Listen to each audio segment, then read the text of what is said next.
कक्षा 12 की भौतिक विज्ञान की आज की क्लास में हम अध्ययन करेंगे गॉस प्रमेय अर्थात गॉस थ्योरम। इसके अंतर्गत हम गॉस प्रमेय, गॉसियन पृष्ठ और गॉस प्रमेय की उत्पत्ति किस प्रकार होती है वो हम देखेंगे।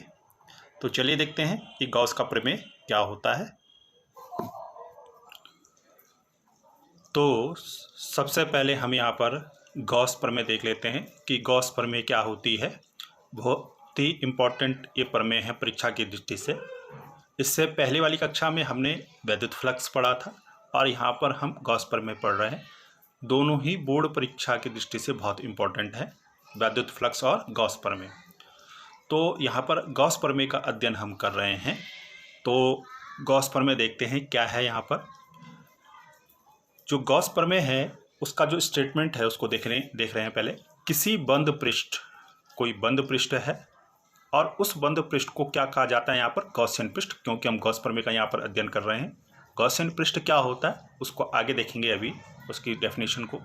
फिलहाल आप ये समझिए कि कोई बंद पृष्ठ है जिसको हम क्या कह रहे हैं, गॉसियन पृष्ठ कह रहे हैं। पृष्ठ बंद होना चाहिए इस स्थिति में, गॉस प्रमेय की स्थिति में। किसी बंद पृष्ठ या गॉस पृष्ठ से बद्ध का मतलब होता है उससे होकर गुजरने वाला, ठीक है ना। किसी बंद पृष्ठ से बद्ध का मतलब होता है किसी बंद पृष्ठ से होकर गुजरने वाला। तो किसी बंद पृष्ठ या गॉसियन पृष्ठ से बद्ध या होकर गुजरने वाला कुल बाह्य अग्रसित वैद्युत फ्लक्स। हमने आपको कहा था इससे पहले वाली कक्षा में कि जो वैद्युत फ्लक्स क्या होता है, वैद्युत फ्लक्स की परिभाषा हमने दी थी कि किसी पृष्ठ के अभिलंबित होकर गुजरने वाला जो बाह्य, जो वैद्युत बल रेखाएं होती हैं, जो वैद्युत बल रेखाएं निकलती हैं, कोई पृष्ठ आपके पास है, उस पृष्ठ से अभिलंबित बाहर की ओर जो वैद्युत बल रेखाओं की संख्या है उसको वैद्युत फ्लक्स कहते हैं। तो यानी वैद्युत फ्लक्स कहाँ होता है, बाह्य अग्रसित होता है, पृष्ठ से बाह्य अग्रसित, बाहर की ओर निकलता है, ठीक है ना। तो इसीलिए हमने लिखा कुल बाह्य अग्रसित वैद्युत फ्लक्स। तो क्या कह रहे हैं हम यहाँ पर कि किसी बंद पृष्ठ या गॉसियन पृष्ठ से बद्ध या होकर गुजरने वाला कुल बाह्य अग्रसित वैद्युत फ्लक्स। वैद्युत फ्लक्स को किससे प्रदर्शित करते हैं, फाई ई से प्रदर्शित करते हैं। वैद्युत फ्लक्स जो है किसके बराबर होता है, यहाँ पर देखो, उस बंद पृष्ठ द्वारा जो हम यहाँ पर बंद पृष्ठ या गॉसियन पृष्ठ की बात कर रहे हैं, उस बंद पृष्ठ द्वारा घिरे कुल आवेश का 1/ε0 गुना होता है। यदि हमारा पास कोई पृष्ठ है, यहाँ पर एक चित्र के माध्यम से देख लेते हैं। मान लीजिए कोई पृष्ठ है और इस पृष्ठ द्वारा कुल घिरा हुआ आवेश कितना है, Q है। इसके अंदर Q आवेश है, घिरा हुआ कुल आवेश, मतलब जो ये पृष्ठ है, ये कैसा पृष्ठ है, गॉसियन पृष्ठ, जिसको हम गॉसियन पृष्ठ कह रहे हैं, बंद पृष्ठ कह रहे हैं, कोई भी बंद पृष्ठ हो सकता है। और उस बंद पृष्ठ के अंदर अगर आवेश है, कुल आवेश कितना है, मान लीजिए Q है, तो क्या होगा, जो इस पृष्ठ से होकर गुजरने वाला वैद्युत फ्लक्स होगा फाई ई। मान लीजिए इस पृष्ठ से कितना वैद्युत फ्लक्स गुजर रहा है, होकर गुजर रहा है, या इस पृष्ठ से बद्ध वैद्युत फ्लक्स का मान कितना है, फाई ई। तो ये किसके बराबर हो जाएगा, Q गुणा 1/ε0 गुना, यानी 1/ε0 गुना हो जाएगा Q का, जितना इस पृष्ठ द्वारा घिरा कुल आवेश है। तो क्या है, किसी बंद पृष्ठ, ये बंद पृष्ठ है, किसी बंद पृष्ठ द्वारा घिरा कुल आवेश, जैसे यहाँ पर Q है, या किसी बंद पृष्ठ या गॉसियन पृष्ठ से होकर गुजरने वाला कुल वैद्युत फ्लक्स या कुल बाह्य अग्रसित वैद्युत फ्लक्स उस गॉसियन पृष्ठ या उस बंद पृष्ठ द्वारा घिरा कुल आवेश, जैसे यहाँ पर कुल कितना आवेश घिरा हुआ है, कुल Q, उस बंद पृष्ठ द्वारा घिरे कुल आवेश का कितना गुना होता है, 1/ε0 गुना होता है। तो इसको अगर हम लिखेंगे तो क्या लिख सकते हैं, इसको बराबर Q से 1 का गुणा होगा तो Q गुणा 1 कितना होगा, Q/ε0। तो वही हमने यहाँ पर लिखा है, ये लिखा है हमने फाई ई बराबर Q/ε0। ये मेन समीकरण है, ध्यान में रखना है, लिखने के लिए भी आता है, स्टेटमेंट भी पूछा जाता है।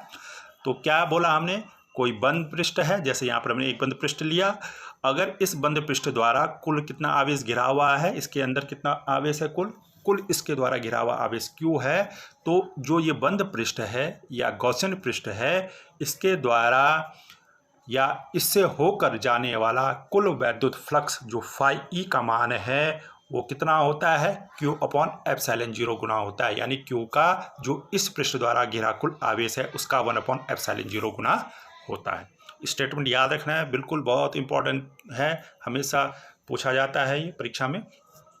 तो किसी बंद पृष्ठ या गॉसियन पृष्ठ से बद्ध होकर गुजरने वाला कुल बाह्य अग्रसित वैद्युत फ्लक्स उस बंद पृष्ठ द्वारा घिरे कुल आवेश का कितना होता है, 1 अपॉन एप्सिलॉन 0 गुना होता है। ये हमने लिख दिया यहाँ पर। फाई बराबर, फाई ई का मतलब क्या है, वैद्युत फ्लक्स, बराबर क्यू क्या है, गॉसियन पृष्ठ द्वारा घिरा हुआ कुल आवेश, और एप्सिलॉन 0 क्या है, निर्वात की वैद्युतशीलता। ये हम पहले पढ़ चुके हैं, निर्वात की वैद्युतशीलता है। इसको हमने समीकरण नंबर 1 लिख दिया। अब हमको मालूम है, हमने इससे पहले वैद्युत फ्लक्स पढ़ा था, तो फाई ई बराबर वहाँ पर क्या लिखा था, closed integral E vector dot d s vector भी लिखा था हमने वहाँ पर वैद्युत फ्लक्स। इससे पहले वैद्युत फ्लक्स में हमने लिखा था, तो इसको हम फाई ई को ऐसा भी लिख सकते हैं, phi E closed integral E vector dot d s vector बराबर Q अपॉन एप्सिलॉन 0। ठीक है, ये हो गई समीकरण नंबर 2 हो गई। यानी समीकरण नंबर 1 और 2 एक ही चीज़ प्रदर्शित कर रही है। यहाँ देखो दाईं साइड में तो वही है Q अपॉन एप्सिलॉन 0, और बाईं साइड में हमने फाई ई की जगह यहाँ पर कितना रख दिया, वैद्युत फ्लक्स को आप इस तरह से भी लिख सकते हैं। यानी अगर हम समीकरण नंबर 1 और 2 को कंबाइन कर दें तो हम इस प्रकार से भी लिख सकते हैं, या तो फाई ई बराबर Q अपॉन एप्सिलॉन 0 होता है समीकरण नंबर 1 से जो, या इसका मतलब ये है कि जो इसको ऐसा भी लिख सकते हैं, इसकी जगह closed integral E vector dot d s vector की जगह हम Q अपॉन एप्सिलॉन 0 भी रख सकते हैं। तो ये स्टेटमेंट है, इसको आपने याद रखना है। यहाँ पर हमने बता दिया, जो ये क्लोज्ड इंटीग्रल का साइन है ये पृष्ठीय समाकलन का चिन्ह है, बंद पृष्ठीय समाकलन है, ठीक है ना। और ये जो आपका ये Q है, ये Q क्या प्रदर्शित कर रहा है, गॉसियन पृष्ठ द्वारा घिरा कुल आवेश। जैसा अभी हमने बताया, ये पृष्ठ है, इसके अंदर जितना आवेश होगा, कुल आवेश जितना होगा, टोटल आवेश जितना होगा वो Q से रिप्रेजेंट होगा। और ये निर्वात की वैद्युतशीलता, ये एप्सिलॉन 0 क्या है, निर्वात की वैद्युतशीलता, ठीक है ना। अब यहाँ पर देखो, इस पृष्ठ में तो Q आवेश था मान लीजिए। अब मान लीजिए ऐसा है पृष्ठ, इस पृष्ठ में बहुत सारे आवेश हैं, Q1 है, Q2 है, Q3 है, इस तरह से बहुत सारे आवेश हैं। तो अब इसका कैसे निकालेंगे आप, यहाँ पर कैसे निकालेंगे गॉस प्रमेय से वैद्युत फ्लक्स, फाई ई बराबर Q अपॉन एप्सिलॉन 0 होता है। यहाँ पर मैं फिर से बना देता हूँ इस चित्र को। ये हमारे पास है, यहाँ पर Q1 आवेश है, Q2 आवेश है, Q3 आवेश है, इस तरह से बहुत सारे आवेश हैं। अभी तक तो केवल क्या था, अभी तक तो जो आवेश था कितना था, पृष्ठ के अंदर Q आवेश था, ये वाली स्थिति थी, किंतु अब बहुत सारे आवेश हैं। तो आपने क्या करना है, पहले उस बंद पृष्ठ के अंदर जितना कुल आवेश उसको निकाल लेना है। जैसे Q बराबर ये Q1 सबको जोड़ देना है, Q1 plus Q2 plus Q3, इनको जोड़ देंगे। जैसे मान लीजिए इसका 5 कूलाम है, 6 कूलाम है, 7 कूलाम है, तो इनको जोड़ के टोटल निकाल देंगे कुल आवेश कितना है। तब आप सूत्र में रखेंगे फाई ई बराबर Q अपॉन एप्सिलॉन 0। ये Q क्या हो जाएगा, अगर बहुत सारे आवेश हैं तो आप इन सबको जोड़ देंगे चिन्ह सहित, जैसे भी होगा, धनात्मक ऋणात्मक होगा। अगर धनात्मक है तो सभी इस प्रकार से जुड़ जाएंगे, और अगर कुछ ऋणात्मक हैं तो पहले आप धनात्मक आवेशों को जोड़ देंगे और उसमें से ऋणात्मक आवेशों को घटा देंगे, ठीक है ना। जो भी आवेशों को जोड़ने की प्रक्रिया आपको बता रखी है पहले। तो आपने क्या करना है, अगर एक आवेश है किसी, जैसे यहाँ पर है, अगर एक आवेश है तो सीधे सीधे फाई ई बराबर Q अपॉन एप्सिलॉन 0 रख देंगे गॉस के प्रमेय, इस तरह से निकालेंगे। और बहुत सारे आवेश हैं किसी बंद पृष्ठ के अंदर, पृष्ठ के अंदर होने चाहिए आवेश, बाहर नहीं। बाहर अगर मान लीजिए यहाँ पर जैसे Q4 है, इस वाले आवेश को नहीं, अगर ये बाहर है कोई आवेश, मान लीजिए यहाँ पर Q4 कोई आवेश ये बाहर है, तो ये इस पृष्ठ के बाहर हो गया। यहाँ पर फिर से देख लेते हैं, ये जो आवेश कौन से लेने, जैसे ये Q1 है, Q2 है, Q3 है, और मान लीजिए एक आवेश Q4 है, ये इस पृष्ठ से बाहर है। तो अब यहाँ पर जब गॉस प्रमेय लगाएंगे आप, फाई ई बराबर Q अपॉन एप्सिलॉन 0 लगाओगे तो यहाँ पर Q4 नहीं आएगा, Q में कौन आएगा, केवल Q1 plus Q2 plus Q3, ये वाले आवेश आएंगे जो उस पृष्ठ के अंदर हैं, पृष्ठ के बाहर वाला आवेश नहीं लेंगे आप, ठीक है ना। क्या है परिभाषा में गॉस के प्रमेय में? उस बंद पृष्ठ द्वारा घिरा कुल आवेश। तो इस बंद पृष्ठ द्वारा घिरा कुल आवेश में कौन कौन आ गए? Q1, Q2 और Q3। ये घिरा हुआ आवेश नहीं है, ये तो भार हो गया, Q4 भार हो गया। तो आपने ये ध्यान देना है कि गॉस प्रमेय में जो आप कुल आवेश Q ले रहे हैं वो आवेश कौन से होने चाहिए? जो उस गॉसियन पृष्ठ या उस बंद पृष्ठ द्वारा घिरा हुआ कुल आवेश है, उसके अंदर जो आवेश है, जो भार होगा वो आवेश नहीं लेंगे आप। तो यहाँ पर समझ गए होंगे आपने पहले Q कैसे निकालना है। अगर बहुत सारे आवेश हैं उन सबको जोड़ देना है और तब इस सूत्र में रखना है। कौन से सूत्र में? फाई E बराबर Q, जो आपका जोड़ के आया बटा एप्सिलॉन G। अब एक स्थिति और है, मान लीजिए अगर आपके पास ये है कोई पृष्ठ और यहाँ पर ये आवेश बाहर है या बहुत सारे आवेश जो बाहर हैं, एक Q बाहर है या Q1, Q2, Q3, बहुत सारे आवेश बाहर हैं। इस पृष्ठ के अंदर कोई भी बंद पृष्ठ के अंदर कोई भी आवेश नहीं। तो इस स्थिति में फाई E का मान कितना हो जाएगा? 0 हो जाएगा। याद रखना है। क्यों? क्योंकि अगर आप सूत्र में रखेंगे फाई E बराबर Q अपॉन एप्सिलॉन 0, तो यहाँ पर Q क्या है? यहाँ पर Q का मान कितना है इस पृष्ठ के अंदर? गॉसियन पृष्ठ या बंद पृष्ठ के अंदर जो कुल आवेश कितना हो गया? यहाँ पर 0 हो गया, क्योंकि जो ये Q है अब कहाँ है? ये बाहर है। ये इस पृष्ठ से कहाँ है? इस पृष्ठ से बाहर है, गॉसियन पृष्ठ के बाहर। तो याद रखना है, अगर कोई गॉसियन पृष्ठ है, कोई बंद पृष्ठ है और उसके अंदर कोई आवेश नहीं है, आवेश समस्त आवेश बाहर है, Q बाहर हो सकता है या Q1, Q2, Q3 सारे आवेश बाहर है, जितने आवेश हैं सब बाहर है, उसके अंदर कोई भी आवेश नहीं है, तो उससे होकर जाने वाला वैद्युत फ्लक्स कितना हो जाएगा? 0, क्योंकि उस समय Q का मान कितना हो गया? 0। फाई E Q अपन एप्सिलॉन 0 होता है, Q का मान 0, तो फाई E बराबर 0। तो ये चीज़ हमने यहाँ पर भी लिखी है कि यदि बंद पृष्ठ गॉसियन पृष्ठ द्वारा कोई आवेश ना घिरा हुआ हो तो उससे बंद वैद्युत फ्लक्स का मान कितना होता है? 0।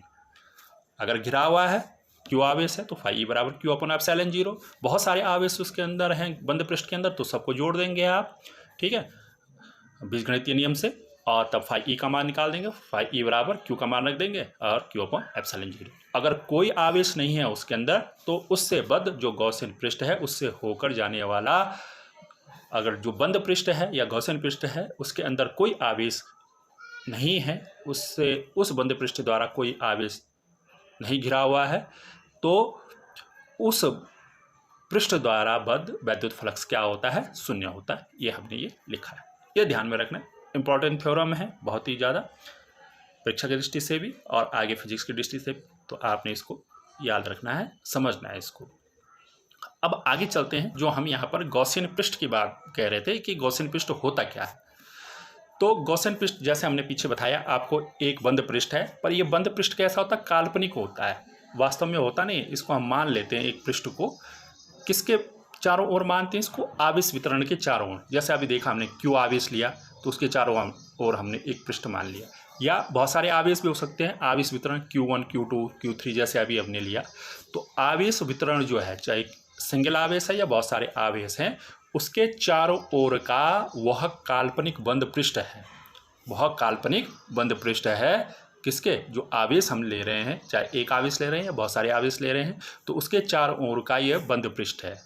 कोई आवेश हमने लिया या बहुत सारे आवेश ले सकते हैं, उसके चारों ओर का वह बंद पृष्ठ जिसके प्रत्येक बिंदु पर वैद्युत क्षेत्र की तीव्रता समान होती है। इसके पृष्ठ पर, इसके अगर पृष्ठ पर ले लें, जैसे अगर हम एक फुटबॉल की आकृति ले लें और उसका भारी जो कवर है, ठीक है ना, उसका पृष्ठ वो क्या हो गया? उसका पृष्ठ हो गया, भारी पृष्ठ हो गया फुटबॉल का, ठीक है ना। ठीक उसी तरह की आकृति, तो उसके प्रत्येक बिंदु पर, उसके पृष्ठ के अगर प्रत्येक बिंदु पर वैद्युत क्षेत्र की तीव्रता समान है, मान लीजिए फुटबॉल के अंदर अगर कोई Q आवेश है घिरा हुआ, और तो उसके जो पृष्ठ है, उस फुटबॉल का जो भारी पृष्ठ है, उसके प्रत्येक बिंदु पर वैद्युत क्षेत्र की तीव्रता क्या होगी? समान होगी, ठीक है, अगर वो गॉसियन पृष्ठ है। दूसरा क्या होगा? पृष्ठ से बद्ध जो वैद्युत फ्लक्स होगा, उस पृष्ठ से जो फुटबॉल है उससे बद्ध जो विद्युत फ्लक्स होगा, पृष्ठ के लंबवत बाह्य अग्रसित होगा, यानी बाहर की ओर होगा। जो फ्लक्स होगा वो बाहर की ओर होगा, इस तरह से बाहर की ओर होगा, उस पृष्ठ से बाहर की ओर होगा, ठीक है ना। जो पृष्ठ है उस पृष्ठ से बाहर की ओर बाह्य अग्रसित, ऐसा नहीं होगा वैद्युत फ्लक्स, बाहर की ओर होगा, लंबवत बाहर की ओर होगा। ये वाला सही है, ये वाला गलत। अंदर की ओर, फाई ई नहीं होगा, फाई ई बाहर की ओर अग्रसित होगा। तो क्या कहा हमने कि जो गॉसियन पृष्ठ होता है वो आवेश वितरण के चारों ओर एक काल्पनिक पृष्ठ होता है जिसके प्रत्येक बिंदु पर वैद्युत क्षेत्र की तीव्रता समान होती है और उस पृष्ठ से बद्ध जो वैद्युत फ्लक्स होता है पृष्ठ के लंबवत बाहर की ओर अग्रसित होता है, यानी बाह्य अग्रसित होता है। ये गॉसियन पृष्ठ की परिभाषा है। तो इसमें गॉसियन पृष्ठ की कुछ विशेषताएं हैं, कुछ जो हैं, दो विशेषताएं तो हमने ऊपर बता दी कि गॉसियन पृष्ठ होता है, एक काल्पनिक पृष्ठ होता है। सबसे पहला, ये पहला पॉइंट है, गॉसियन पृष्ठ बंद काल्पनिक पृष्ठ होता है। एक बंद पृष्ठ है, एक बंद काल्पनिक पृष्ठ है गॉसियन पृष्ठ। नंबर 2, जिस बिंदु पर वैद्युत क्षेत्र की तीव्रता ज्ञात करनी होती है, जो भी जैसे पृष्ठ है जहाँ पर भी हमें वैद्युत क्षेत्र की तीव्रता, हम वैद्युत क्षेत्र की तीव्रता इसके बाहर भी ज्ञात कर सकते हैं, इसके पृष्ठ पर यहाँ पर भी ज्ञात कर सकते हैं जो इसका बाउंड्री है, और इसके अंदर भी ज्ञात कर सकते हैं। आगे हम देखेंगे अलग अलग स्थितियों में अलग कहीं पर भी ज्ञात कर सकते हैं हम। तो जहाँ पर भी जिस बिंदु पर भी वैद्युत क्षेत्र की तीव्रता ज्ञात करनी होती है तो गॉसियन पृष्ठ उस बिंदु से ज्ञात हुआ खींचा जाना चाहिए, उस बिंदु से होता हुआ खींचा जाना चाहिए। मान लीजिए ये बिंदु है, यहाँ पर प्लस क्यू आवेश है आपका पास, ये प्लस क्यू आवेश है और इससे आर दूरी पर एक बिंदु पी है, यहाँ पर एक बिंदु पी है। तो अगर आपको इस बिंदु पी पर वैद्युत क्षेत्र की तीव्रता निकालनी इस प्लस क्यू के कारण, तो आप इस बिंदु पी से होकर एक गॉसियन पृष्ठ खींचेंगे, इस तरह से एक गॉसियन पृष्ठ खींचेंगे, इस बिंदु पी से होता हुआ एक गॉसियन पृष्ठ खींचते हैं उस बिंदु से होता हुआ, ठीक है। जहां पर आपने वैद्युत क्षेत्र की तीव्रता निकालनी है, अगर गॉस प्रमेय से आप वैद्युत क्षेत्र की तीव्रता निकाल रहे हैं तो आप उस बिंदु पर वैद्युत क्षेत्र की तीव्रता को निकालते हैं। पहले उस बिंदु से होता हुआ आप एक गॉसियन पृष्ठ खींचेंगे और तब आप क्या निकालेंगे, उस बिंदु पर वैद्युत क्षेत्र की तीव्रता निकालते हैं। आगे हम देखेंगे गॉस प्रमेय के अनुप्रयोग में। तीसरा है इसमें आवेश वितरण के चारों ओर गॉस पृष्ठ सममित होना चाहिए, सिमेट्रिक होना चाहिए। जो आवेश है, जो भी आवेश है, आवेश मान लीजिए आवेश क्यू है ये, तो इसके चारों ओर क्या होना चाहिए, आपका जो ये गॉसियन पृष्ठ खींचा है ये सममित होना चाहिए, सिमेट्रिकल होना चाहिए, ठीक है। जिससे कि वैद्युत क्षेत्र क्या रहे, जिससे कि वैद्युत क्षेत्र हमेशा इसके लंबवत रहे, इस पृष्ठ के लंबवत रहे, ठीक है। ये पॉइंट हमने ऊपर भी डिस्कस किया था। अब जो ये सममित गॉसियन पृष्ठ बनेंगे, जो कोई भी आवेश है, मान लीजिए क्यू आवेश, इसके चारों ओर अगर आपने पृष्ठ खींचना है, इसके चारों ओर पृष्ठ खींचना है, तो ये सममित पृष्ठ कैसे हो सकते हैं। एक तो हो सकता है आपका बेलन हो सकता है, गोला हो सकता है, घन हो सकता है, 3 प्रकार के आकार हो सकते हैं। वो आगे हम अनुप्रयोग में देखेंगे कहाँ पर बेलन होना है, कहाँ पर गोला होना है, कहाँ पर घन होना है। तो जो गॉसियन पृष्ठ है आपका वो बेलन भी हो सकता है, गोला भी हो सकता है और घन भी हो सकता है। तो कहीं पर हम आगे अनुप्रयोग में देखेंगे बेलन गॉसियन पृष्ठ लेंगे, कहीं पर हम क्या लेंगे, गोला लेंगे, कहीं पर घन लेंगे। जनरली जो बेलन होता है वो जहाँ पर रेखीय आकार होता है वहाँ पर हम बेलन का आकार लेते हैं, और गोला जहाँ पर बिंदु आकार का हमारे पास आवेश होता है वहाँ पर हम गोला गॉसियन पृष्ठ लेते हैं। वो आगे हम देखेंगे, ठीक है। अब है 5वां कि गॉसियन पृष्ठ के प्रत्येक बिंदु पर, ये वही पॉइंट हो गया जो अभी परिभाषा में हमने देखा कि गॉसियन पृष्ठ के प्रत्येक बिंदु पर वैद्युत क्षेत्र की तीव्रता क्या होनी चाहिए, समान होनी चाहिए।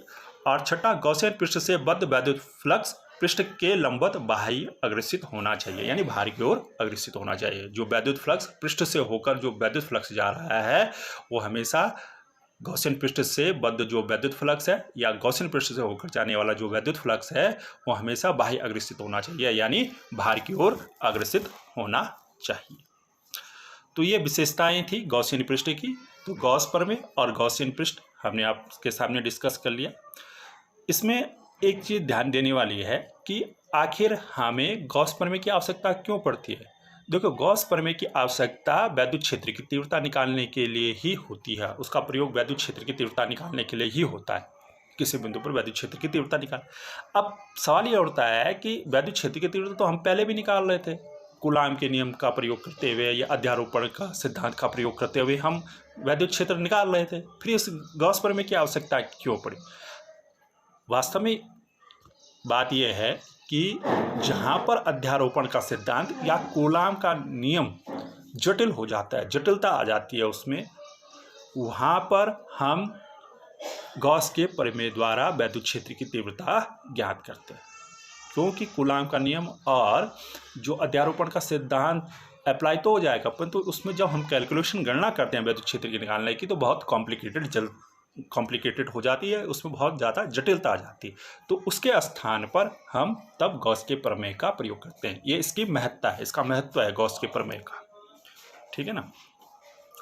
तो अब आगे देखते हैं, जो हमने गॉस का प्रमेय निकाला था फाई ई बराबर क्यू अपॉन एप्सिलॉन जीरो, यही था कि जो किसी बंद पृष्ठ से होकर जाने वाला कुल जो वैद्युत फ्लक्स है उस गॉसियन पृष्ठ या बंद पृष्ठ द्वारा घिरे कुल आवेश का 1/एप्सिलॉन जीरो गुना होता है। फाई ई बराबर क्यू अपॉन एप्सिलॉन जीरो। तो इस सूत्र को हमने निकालना है, इसकी उपपत्ति हमने करनी है, गॉस के प्रमेय की उपपत्ति हमने करनी है। तो यहाँ पर हम गॉस के प्रमेय की उपपत्ति कर रहे हैं। तो यहाँ पर ये हमने एक पृष्ठ लिया, एस पृष्ठ लिया, जिसका क्षेत्रफल पूरा क्षेत्रफल कितना है इसका, एस।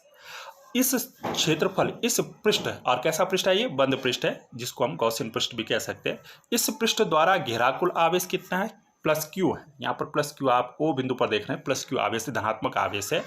तो इस गॉसियन पृष्ठ या इस बंद पृष्ठ द्वारा घिरा हुआ कुल आवेश कितना है, प्लस क्यू है। बात समझ में आ गई। एक पृष्ठ है, एक बंद पृष्ठ है, और उसके द्वारा घिरा हुआ कुल आवेश कितना है, प्लस क्यू है, और जो कि कहाँ पर स्थित है, बिंदु ओ पर स्थित है। इस बिंदु ओ से आप देख रहे हैं आर दूरी पर एक बिंदु पी है इसके पृष्ठ पर। जो ये गॉसियन पृष्ठ लिया है, जो ये बंद पृष्ठ लिया है, इसके पृष्ठ पर एक बिंदु पी है। जैसे फुटबॉल है, फुटबॉल के बाहर हमने एक बिंदु उसके पृष्ठ पर कितना ले लिया, बिंदु पी ले लिया। ठीक उसी प्रकार से, और कितनी दूरी पर है, जो उसके अंदर जहाँ पर प्लस क्यू आवेश रखा है उससे कितनी दूरी पर है ये बिंदु पी, आर दूरी पर है। कितनी दूरी पर है, आर दूरी पर स्थित है।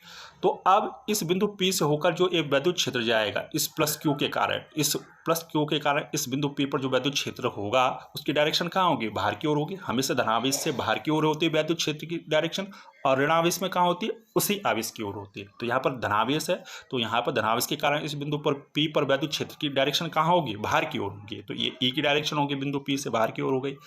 अब इस बिंदु पी के पर हमने एक छोटा अवयव ले लिया डी एस, पूरा क्षेत्रफल एस था, और एक छोटा क्षेत्रफल हमने कितना ले लिया यहाँ पर, डी एस, इस बिंदु पी के निकट, इस बिंदु पी के चारों ओर। ठीक है। तो यहाँ पर जो इसका सदिश क्षेत्रफल होगा इस डी एस का, इस बिंदु पी पर, वो कितना हो जाएगा, डी एस वेक्टर। और सदिश क्षेत्रफल की डायरेक्शन भी हमेशा क्या होती है, पृष्ठ से अभिलंबित बाहर की ओर। तो ये इस पृष्ठ से जो ये डी एस पृष्ठ लिया है, इससे इस डी एस की डायरेक्शन, सदिश क्षेत्रफल डायरेक्शन क्या हो गई, अभिलंबित बाहर की ओर। और ये ई के साथ कितने अंश का कोण बना रहा है, मान लीजिए थीटा। ठीक है, इसको जनरलाइज फॉर्म में ले रहे हैं कि ई और डी एस के बीच जो कोण बन रहा है वो कितना बन रहा है, आपका थीटा कोण बन रहा है।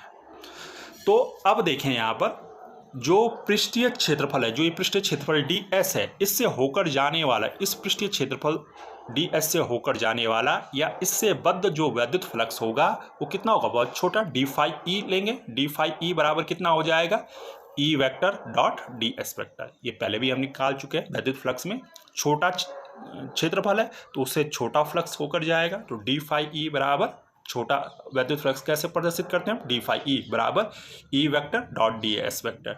छोटा क्षेत्रफल है, डी एस वेक्टर।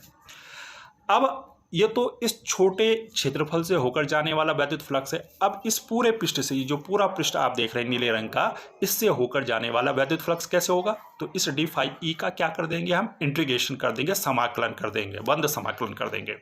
तो वही हम यहाँ पर देख रहे हैं, कुल पृष्ठीय क्षेत्रफल,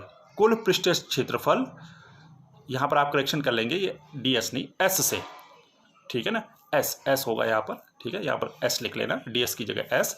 कुल पृष्ठीय क्षेत्रफल एस से होकर जाने वाला कुल वैद्युत फ्लक्स, ठीक है, कुल पृष्ठीय क्षेत्रफल एस, कुल पृष्ठीय क्षेत्रफल कितना, एस से होकर जाने वाला कुल वैद्युत फ्लक्स कितना हो जाएगा, फाई ई बराबर कितना हो जाएगा, ये इसका इंटीग्रेशन कर दिया आपने डी फाई ई का, या सीधा इसको फाई ई बराबर ऐसा लिख सकते हैं आप, यहाँ पर एक स्टेप हमने डायरेक्ट लिख दिया है, फाई ई बराबर close integral d phi E लिख सकते हैं यहाँ पर पहले, और फिर ये वाला स्टेप आ जाएगा। डी फाई ई का मान कितना है यहाँ पर, ई vector dot d s vector. तो इस डी फाई ई की जगह आप ये रख सकते हैं, ये नेक्स्ट स्टेप आ जाएगा। इसके बाद फाई ई बराबर close integral E vector dot d s vector, ये हमने यहाँ पर डायरेक्ट रख दिया।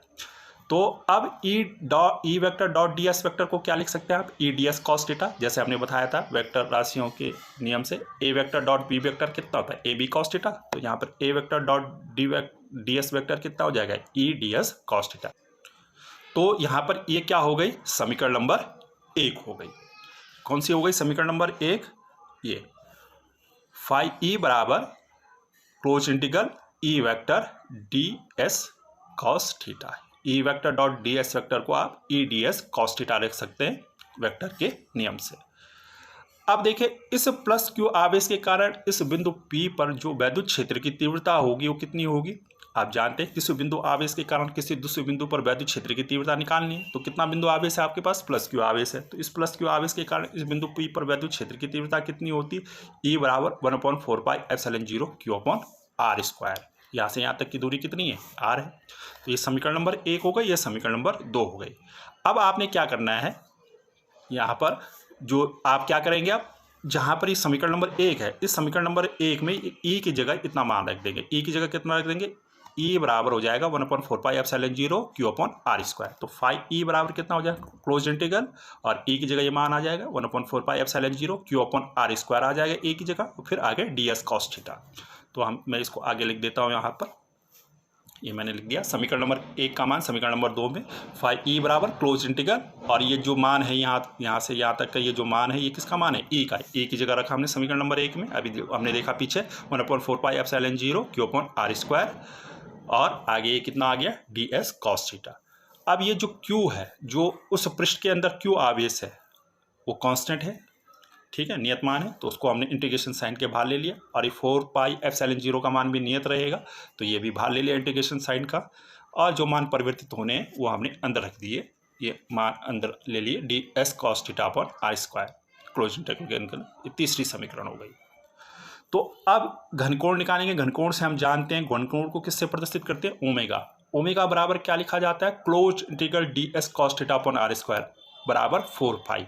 आपने वहाँ पर देखा था, चाहे वो नियमित आकृति हो चाहे अनियमित आकृति हो, घनकोण कितना होता है, संपूर्ण घनकोण कितना होता है, ओमेगा बराबर 4π के बराबर होता है। हमने निकाला भी था वहाँ पर, मैं देखा था, क्लोज ये घनकोण ओमेगा बराबर close integral d s cos थीटा/r² बराबर 4π।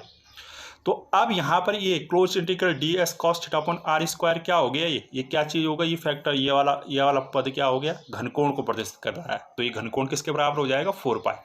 तो इसकी जगह हम कितना रख देंगे, इस वाले टर्म्स की जगह कितना रख देंगे, ये 4π रख देंगे, ठीक है ना, ये एक ही जैसा है। तो यहाँ पर आ जाएगा समीकरण नंबर 3 से Q/4πε0, और इस वाले टर्म्स की जगह हमने ये 4π रख दिया, 4π का मान ये रख दिया हमने।